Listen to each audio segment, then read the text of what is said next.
Dubai விமான நிலையத்தில் திடீரென காணாமல் போன இந்திய கிரிக்கெட் வீரர் KL ராகுலை ரோஹித் சர்மாவும் BCCI நிர்வாகிகளும் இணைந்து கண்டுபிடிச்சிருக்காங்க. 20 நிமிட இடைவெளியில் என்ன நடந்தது அப்படின்றத தற்போது பார்க்கலாம்.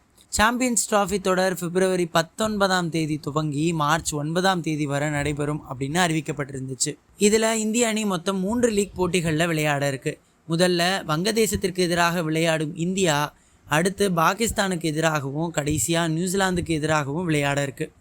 முதல் போட்டி பிப்ரவரி 20ஆம் தேதி, அடுத்து 23 மற்றும் மார்ச் 2 ஆகிய தேதிகளில் போட்டிகள் நடைபெறும். இந்தியா பங்கேற்கும் அனைத்து போட்டிகளும் துபாயில் தான் நடைபெறும்.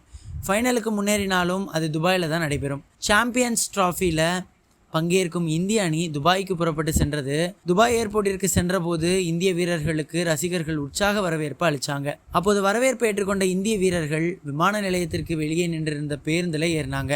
ஆனால் பேருந்து நீண்ட நேரமாக புறப்படாமல் இருந்திருக்கு. உடனே பேருந்துக்குள்ளே இருந்து வெளியே வந்த கேப்டன் ரோஹித் சர்மா நிர்வாகியுடன் பரபரப்பாக பேசி கொண்டிருந்தார். அதன் பிறகு தான் KL ராகுலை காணலை அப்படின்றது தெரிய வந்திருக்கு. ராகுல் விமானத்தில் இருந்து இறங்கிய பிறகு ரசிகர்களுக்கு ஆட்டோகிராஃப் போட்டு கொண்டிருந்தனால தான் இந்திய அணி வீரர்கள் இருந்த பேருந்திற்கு குறித்த நேரத்தில் செல்ல முடியல.